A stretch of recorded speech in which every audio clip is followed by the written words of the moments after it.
Everyone thinks they know how King Ælla died. They picture the blood eagle, ribs carved from spine, lungs pulled through the back like wings, a Viking revenge ritual so brutal it became legend. But here's what actually happened on March 21st, 867. When the great heathen army took York, the Anglo-Saxon Chronicle recorded it plainly. Both the kings were slain on the spot. That is it.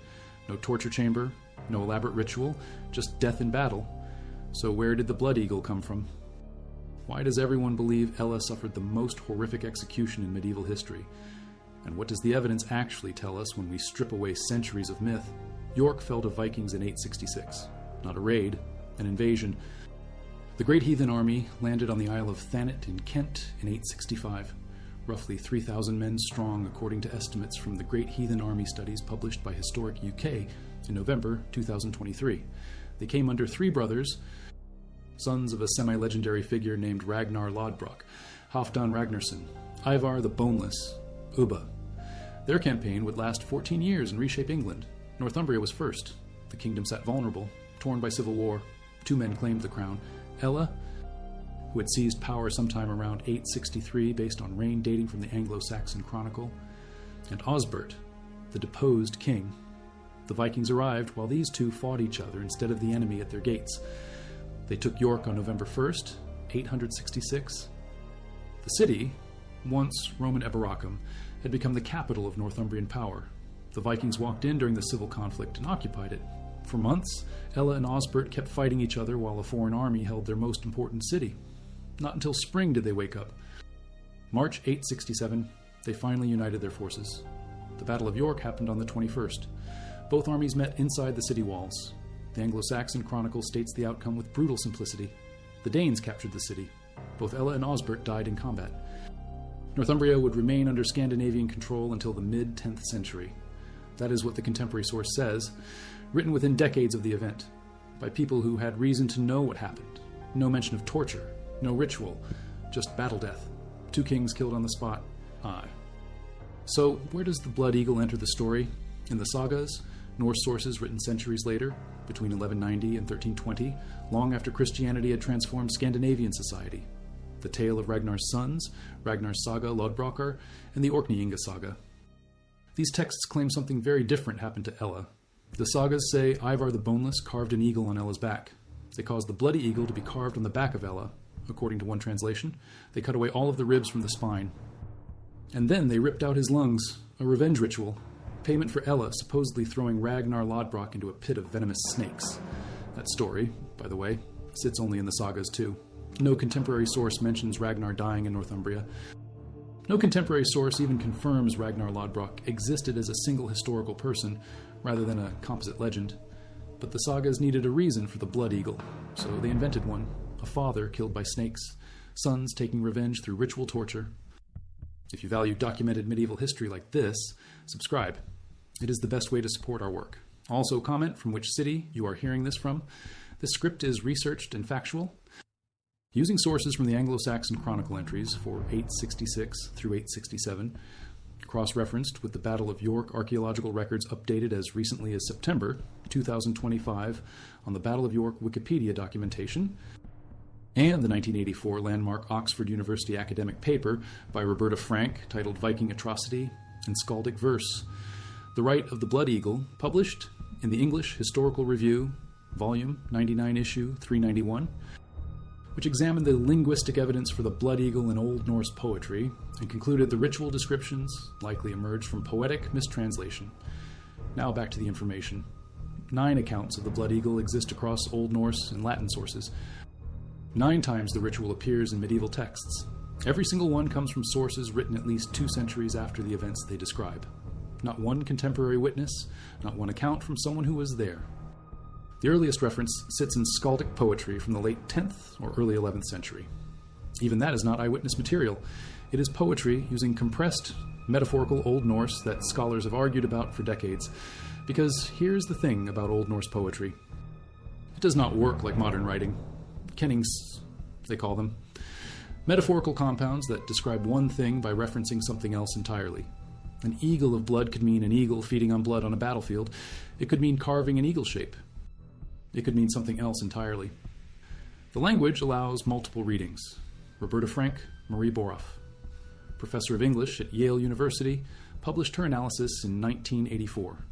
She examined every blood eagle reference in the sagas and skaldic verse.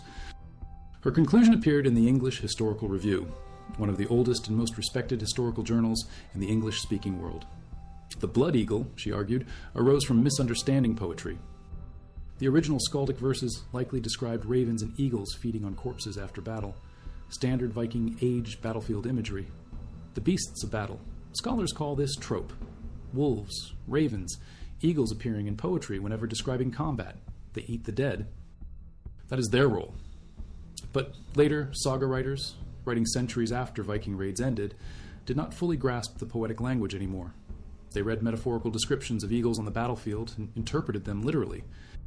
They thought the Vikings were carving eagle shapes into human backs, so they wrote detailed torture descriptions based on their misreading of old poetry. This interpretation explains several puzzles. Why no contemporary sources mention the blood eagle? Why the ritual only appears in texts written long after Viking Age warfare ended? Why the descriptions vary so much between different saga accounts? Some describe ribs cut from the spine. Some mention salt rubbed into wounds. Some include lung removal. Others do not. If this was an actual practiced ritual, you would expect consistency. Instead, you see different authors embellishing a story they only half understood, adding details that seemed appropriate for a horrific torture method. The sagas were entertainment. They were meant to shock, to impress, to create memorable stories. Historical accuracy was not the goal, but the debate continues. A 2022 study took a different approach, published in Speculum, a journal of medieval studies in January 2022. Researchers from Keele University in England asked whether the blood eagle was anatomically feasible. Monty Gates and Heidi Fuller, medical scientists, teamed with Luke John Murphy, historian of religion at the University of Iceland. They used anatomical modeling software to simulate what would happen to a human body if the torture was performed as the sagas describe. Their findings, reported in the Smithsonian Magazine article published August 3, 2023, titled, "Did the Vikings Actually Torture Victims?" With the brutal blood eagle, showed the ritual could be done, but barely. The victim would die quickly from blood loss or suffocation unless performed with extreme surgical precision. Even then, death would almost certainly occur before completion. The torturers would need specialized tools, hooked spears to separate ribs from spine without immediately killing the victim, knowledge of human anatomy far beyond what battlefield warriors typically possessed, and they would need to work fast before shock and blood loss ended everything. The study concluded the blood eagle was possible, not that it happened, just possible. The researchers emphasized that the ritual, as it exists in popular culture today, owes much to Victorian scholars who were keen to exaggerate its role to emphasize the barbarity of the past and civilized nature of their own time. This worked doubly well for Victorians, demonstrating the superiority of native English over Viking invaders. The blood eagle became a propaganda tool, proof that Vikings were savage barbarians, unlike civilized modern Englishmen. Never mind that Victorians lived in an era of public hangings, brutal colonial violence, and industrial exploitation that killed thousands. They needed Vikings to be monsters so they could feel superior. The archaeological evidence for the blood eagle is exactly what you would expect if it never happened. 0. No skeleton shows the characteristic damage. No grave contains a body with ribs severed from spine in the pattern the sagas describe. And archaeologists have found plenty of Viking Age burials, thousands of them. Some show violence, sword cuts on bones, arrow wounds, blunt force trauma, normal battle damage. Not one shows blood eagle marks. If this was a practiced ritual, especially one performed on high-status enemies like kings, you would expect to find evidence, bodies buried with honor despite the torture, or bodies dumped in unmarked graves that later archaeology uncovered. Something. Anything. There is nothing. Compare that to other Viking practices we know happened. Slavery. The evidence for that is everywhere. Dublin and Hedeby and Burka all show signs of major slave markets in the archaeological and written record. Coins from the Islamic world found in Scandinavia came largely from slave trade.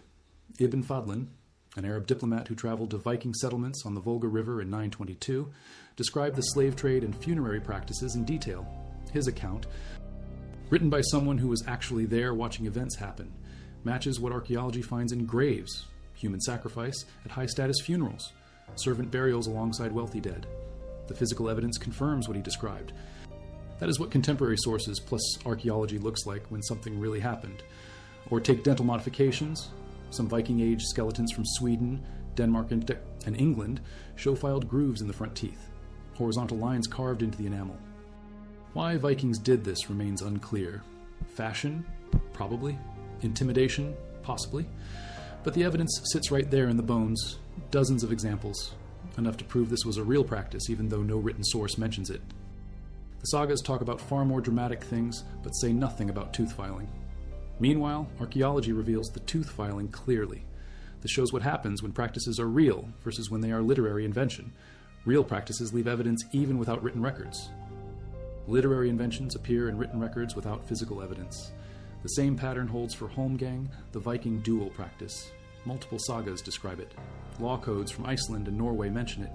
The rules are consistent across sources. Challenge to single combat.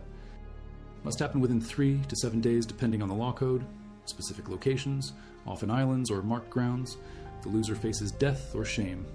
Archaeology has found some possible holmgang sites based on landscape features and place names. More importantly, the written sources from the actual Viking Age mention it, not just later sagas. When something was really practiced, you get contemporary mentions, legal references, consistent descriptions, and at least some physical evidence tying to the practice. The Blood Eagle has none of this. What it has is entertainment value. The sagas were meant to entertain. They mixed real history with legend, historical figures with mythical events, accurate details with dramatic invention. They are valuable sources, but must be used carefully. Historians cross-reference them against contemporary sources like the Anglo-Saxon Chronicle, archaeological finds, and other evidence from the period being described. When saga claims match this other evidence, historians give them more weight. When saga claims appear nowhere else and contradict contemporary sources, they are treated as likely invention or distortion. The Blood Eagle falls firmly in the second category. Contemporary sources say Ælla died in battle. The sagas, written centuries later for entertainment, say he was ritually tortured. Which account do you trust? The one written close to the events by people with access to witnesses, or the one written generations later by authors crafting dramatic tales? Historians overwhelmingly trust the contemporary account. Ælla died on March 21st. 867 onward, killed in combat during the Battle of York. That matches how medieval warfare worked and how kings died, and what sources from that time period describe. But here is where it gets interesting. The Blood Eagle story, even if invented, tells us something important about Viking culture. Or rather, about how later generations of Norse people wanted to remember and portray their ancestors. The sagas were written after Scandinavia converted to Christianity, between roughly 950 and 1150, depending on the region.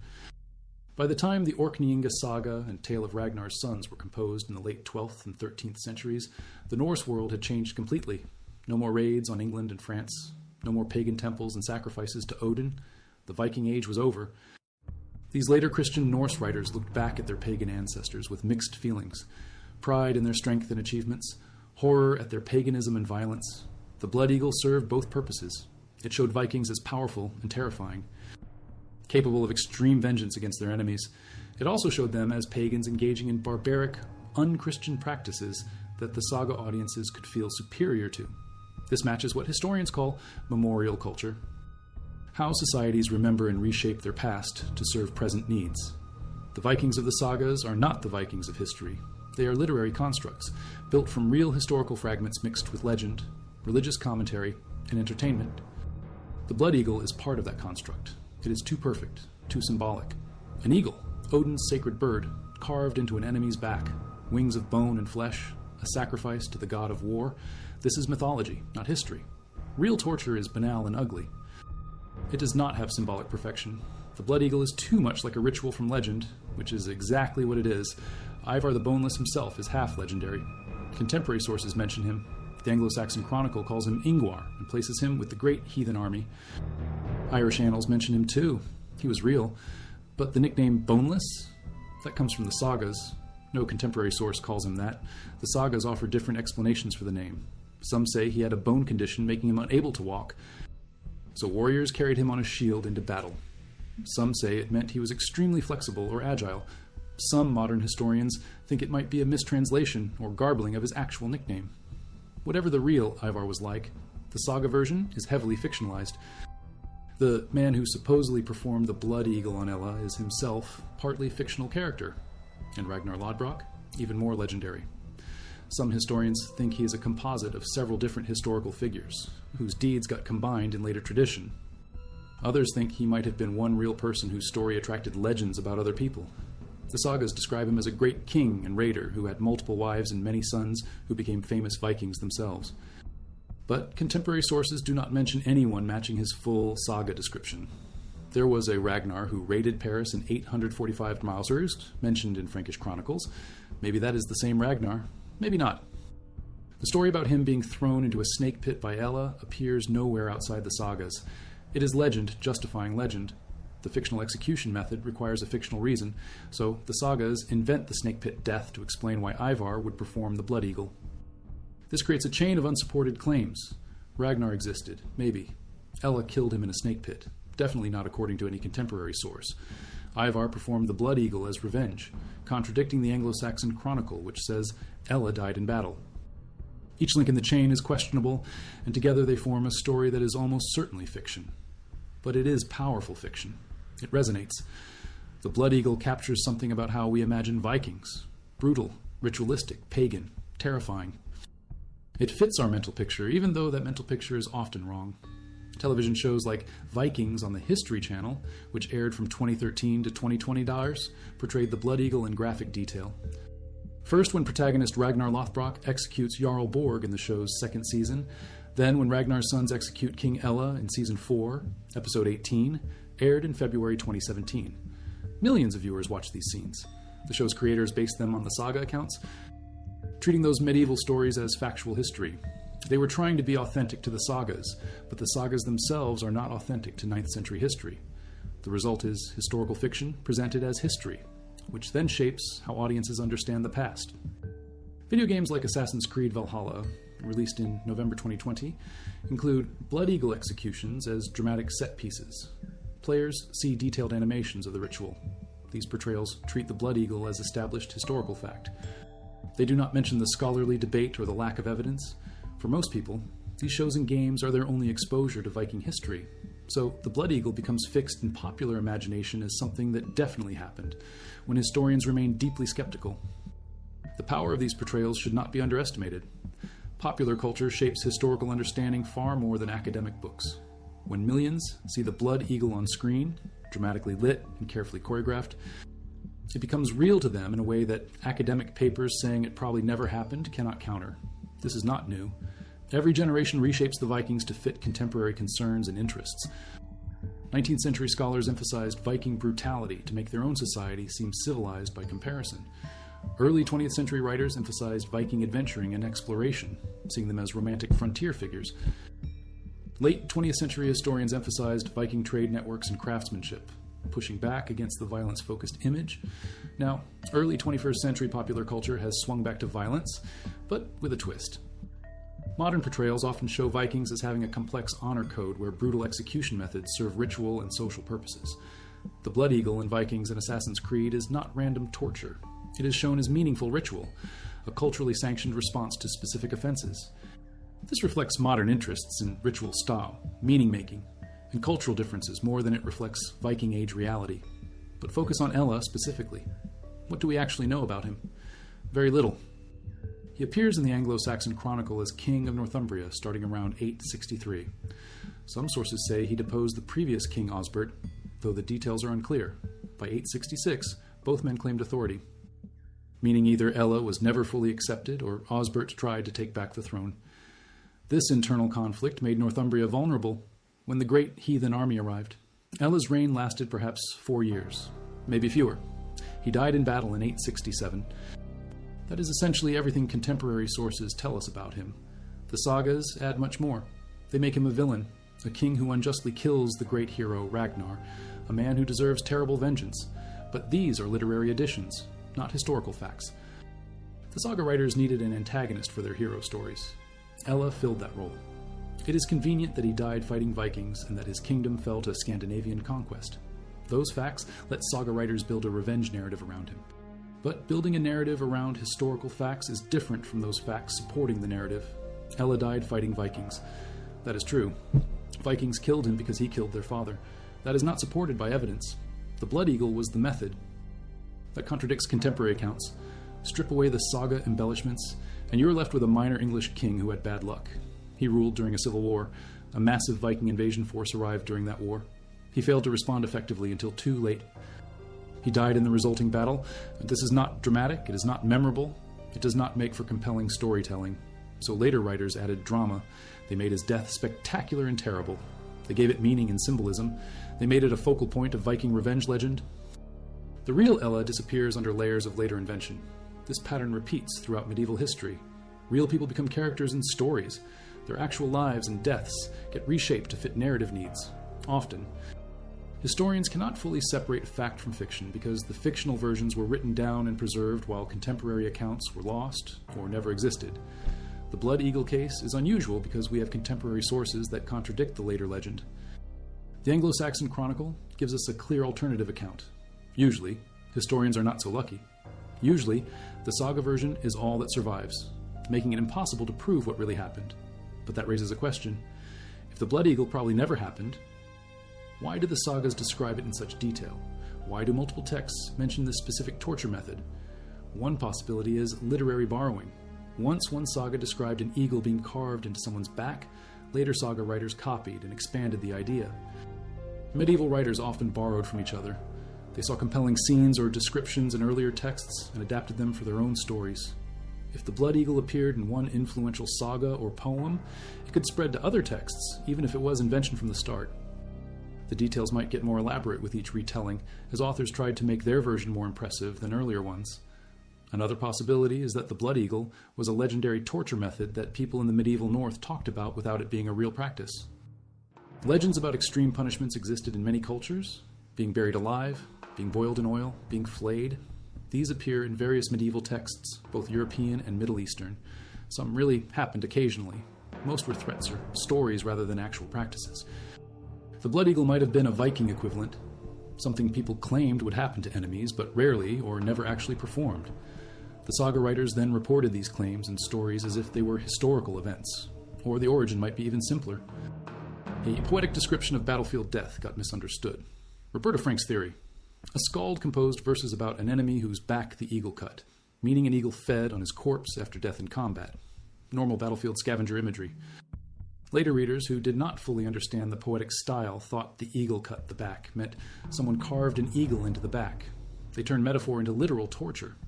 Then each retelling added more details as writers tried to imagine what such a torture would involve. Ribs separated from spine, lungs pulled out, salt in wounds. These are things medieval people knew were extremely painful, so they added them to make the torture as horrible as possible. All three explanations might be partially true. Poetic misunderstanding created the initial concept. It became a legendary torture people talked about. Saga writers borrowed it from each other and embellished it. The result is 9 accounts of something that never happened, or at most happened once in a way, very different from how the sagas describe. The 9 accounts are not 9 pieces of evidence. They are 9 versions of the same story, each dependent on earlier tellings. This is crucial for understanding medieval sources. Medieval writers did not have modern concepts of plagiarism or original research. They freely borrowed from earlier texts. If they were writing about Vikings and wanted to describe a gruesome execution, they looked at how earlier writers handled similar scenes. If those earlier writers mentioned the Blood Eagle, the new writer would include it too, possibly adding details to improve the drama. The same story could appear in 5 different sagas written across 2 centuries. Modern readers see 5 separate accounts and think that means 5 separate confirmations. Medieval reality is that 5 accounts might all derive from one original source, possibly itself fictional. Scholars call this the problem of dependent sources. You cannot count each version as independent evidence.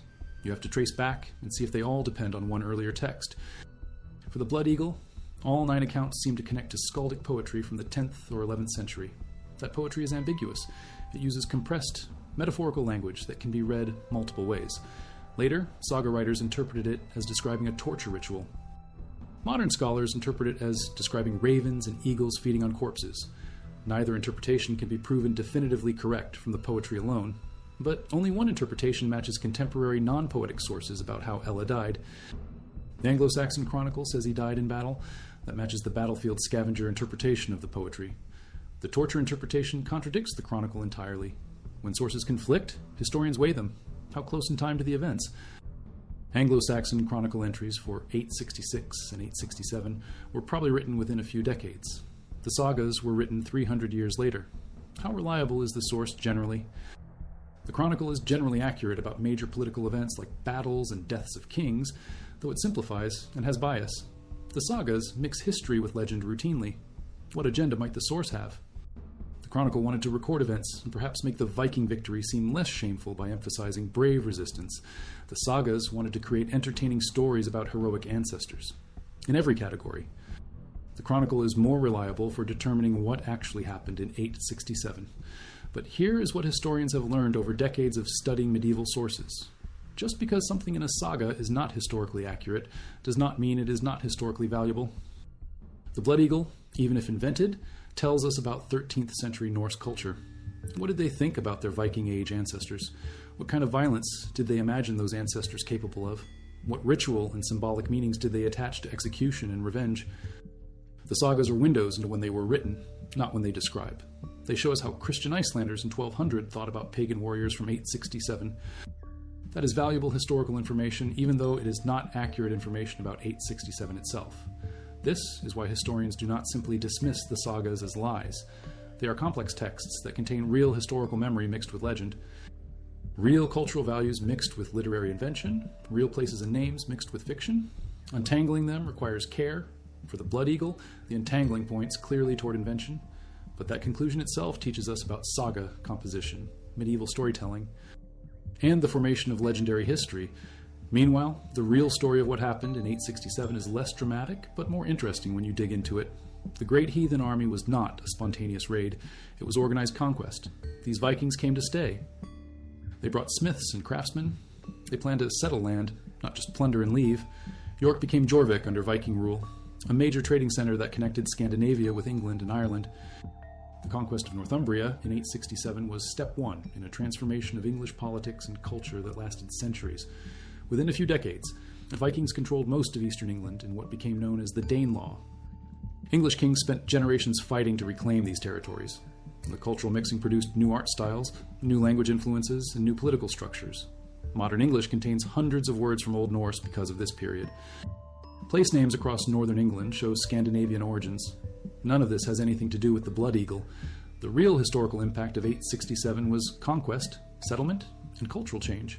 The Blood Eagle is a footnote, a legendary addition that tells us nothing about what actually changed England. But it is the Blood Eagle people remember and the settlement patterns they forget. Drama beats historical reality and popular memory almost every time. In our last discussion, we established a clear and compelling case against the historical reality of the Blood Eagle. We saw how the only contemporary source, the Anglo-Saxon Chronicle, records King Ælla's death in battle on March 21st, 867. We traced the Blood Eagle story to its origins in ambiguous Norse poetry, written centuries after the fact and likely misinterpreted by later Christian saga writers who were crafting entertainment, not history. We noted the complete absence of archaeological evidence and contrasted it with the clear physical proof for other Viking practices like tooth filing and human sacrifice. The conclusion is stark. The image of Ælla's ribs being carved from his spine and his lungs pulled out like wings is almost certainly a legend, a powerful piece of medieval fiction. But that conclusion opens up an even more fascinating set of questions. If it never happened, why was it invented? What purpose did this story serve for the people who told it? And why, over 1,100 years later, does this brutal fantasy still hold such a powerful grip on our imagination? To understand the Blood Eagle, we must now move beyond a simple fact check and dissect the anatomy of the myth itself. What does this story tell us? Not about the 9th century, but about the 12th, the 19th, and even the 21st. The currency of revenge in the shadow of Odin. To understand the invention of the Blood Eagle, we first have to understand the culture that birthed it, the world of the 13th century Icelandic saga writers. These were Christian authors looking back at their pagan ancestors.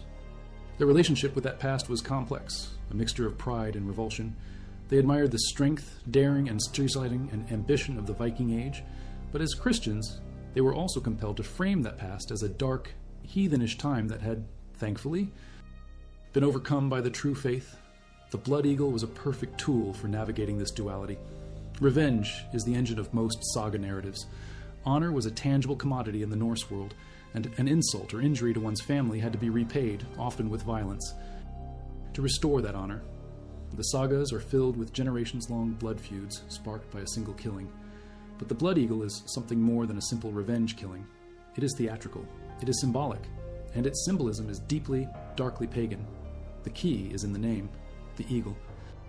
The eagle was one of the primary animals associated with the chief god of the Norse pantheon, Odin. Odin was the god of war, poetry, wisdom, and death. Ravens and eagles, the beasts of battle, were his companions, flying over fields of slaughter to feast on the slain. For a Christian writer in the 1200s, invoking this imagery was a powerful move. By having Ivar the Boneless carve an eagle onto Ella's back, the author does two things simultaneously. First, they portray the sons of Ragnar as terrifyingly powerful, capable of exacting a vengeance so profound it reshapes a man's body into a sacrifice for their war god. It is an act of ultimate pagan dominance. Second, they condemn the act as demonic and barbaric from a Christian perspective. The ritual is a perversion of the human form, an unholy rite performed in service to a false god. The saga audience could feel a thrill of horror at the brutality while also feeling secure in their own, more civilized, Christian present. The story allowed them to have their cake and eat it too, to celebrate the fearsome power of their ancestors while simultaneously thanking God they were no longer like them. This ties into the Norse concept of a good death. The ideal death was in battle, weapon in hand, which earned a warrior a place in Odin's hall in Valhalla. The worst kind of death was a straw death, stradouti, dying of old age or sickness in bed. But the blood eagle, as a literary invention, represents something else entirely, a death of ultimate dishonor. It is not a quick end in the heat of combat. It is slow, agonizing, and transforms the victim into a spectacle. In the logic of the sagas, Ælla is not just killed, he is unmade. He's turned into a bloody effigy, a tribute to a pagan god, denied any semblance of a warrior's end. For the saga's narrative, this was the only fitting punishment for a man who supposedly killed the great Ragnar Lodbrok in a dishonorable snake pit.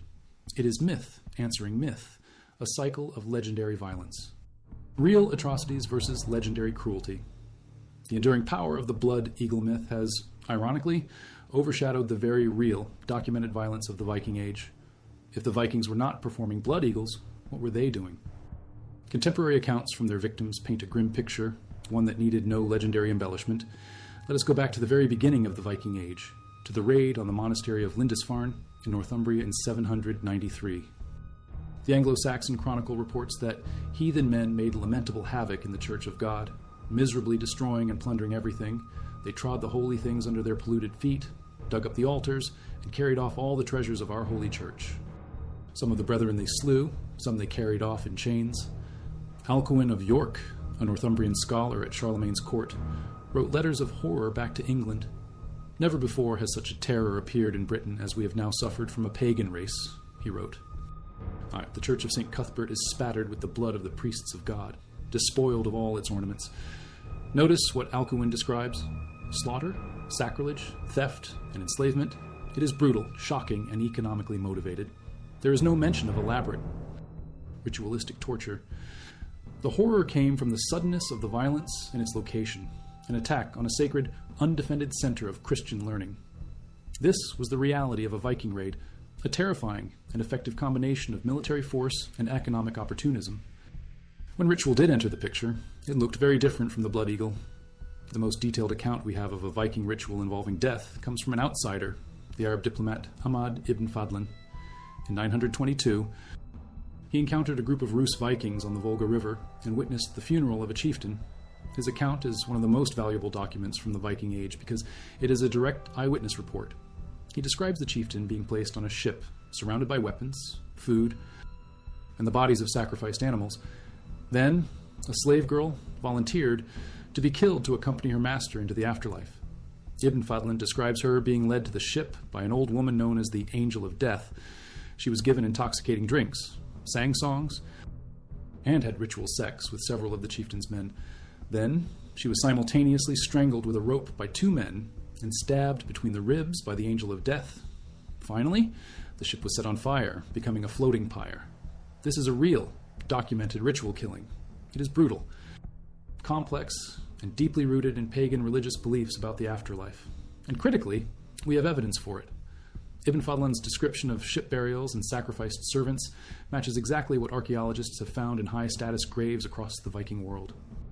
This is what historical convergence looks like: a contemporary written text and the physical archaeological record telling the same story. The Blood Eagle has no such convergence.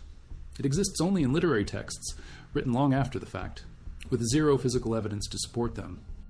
Conquerors, not torturers. The real legacy of Ivar and his brothers. By focusing on the Blood Eagle, we risk reducing the sons of Ragnar to one-dimensional monsters from a horror story. The reality is that they were canny and ambitious political and military leaders. Their goal in England was not simply revenge, it was conquest. What happened after they killed Ælla and secured York in 867 demonstrates their true priorities. Ivar the Boneless, the supposed architect of the Blood Eagle, did not remain in Northumbria to dream up new tortures. He moved on. He solidified his power base and then turned his attention west towards the Irish Sea. By the early 870s, he was based in Dublin, a major Viking port and slave market.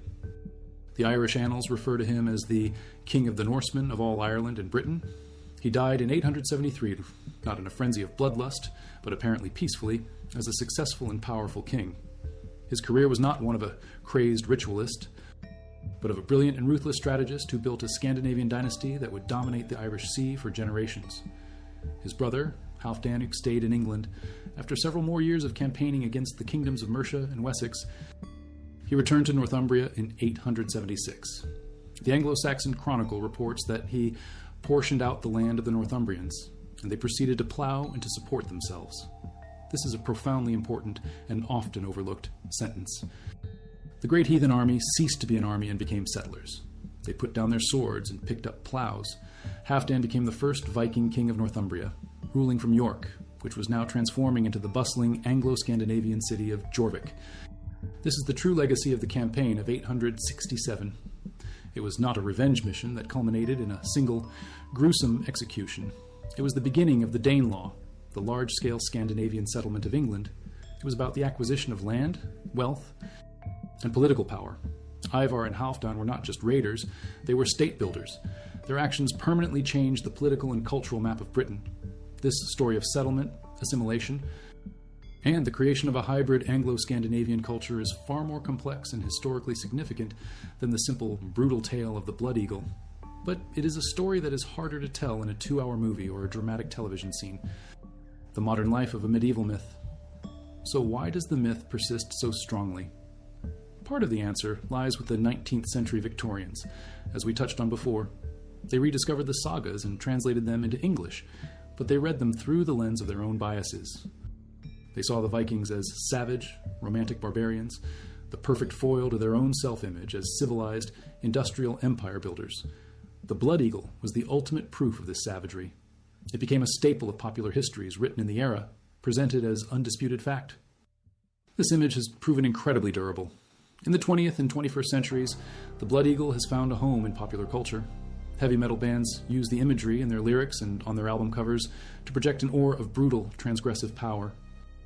It appears as a plot point in historical fiction novels, television shows, and video games, often depicted with painstaking, graphic detail. Each depiction reinforces the idea that this was a real historical practice. These portrayals are not necessarily malicious. They are often based on a genuine attempt to be authentic to the saga sources. The problem is that the saga sources themselves are not authentic to the historical period they describe. The myth now serves different purposes for different groups. For some, it is simply a cool, edgy piece of historical trivia. For others, particularly in some neo-pagan and heathen communities, it is embraced as part of a reconstructed warrior ethos, a symbol of uncompromising strength. More troublingly, the image of the hyper-violent, blood-eagling Viking has been co-opted by white supremacist groups, who distort Norse history and symbolism to fit their own hateful ideologies. For them, the brutality is not a flaw but a virtue, a sign of a fictionalized racial purity and martial superiority. The myth has taken on a life of its own, far removed from the medieval texts where it originated. It has become a free-floating symbol of ultimate brutality, ready to be deployed by anyone who wants to invoke the dark and savage power of the Viking Age, the allure of the terrible tale. Ultimately, we believe in the Blood Eagle because we want to. History as a discipline is often a matter of careful, qualified statements, of weighing probabilities and acknowledging uncertainty. It is about understanding complex social and economic forces. A story about a king dying in a confused city battle during a civil war is historically accurate, but it is not a great story. A story about a king having an eagle carved into his back by the vengeful sons of a hero he murdered. That is a story that sticks. It is simple, primal, and visually arresting. It provides clear heroes and villains. It gives a chaotic and confusing historical event a neat, satisfying narrative structure: crime, pursuit, and punishment. The Blood Eagle transforms the messy reality of the past into something that feels like mythology.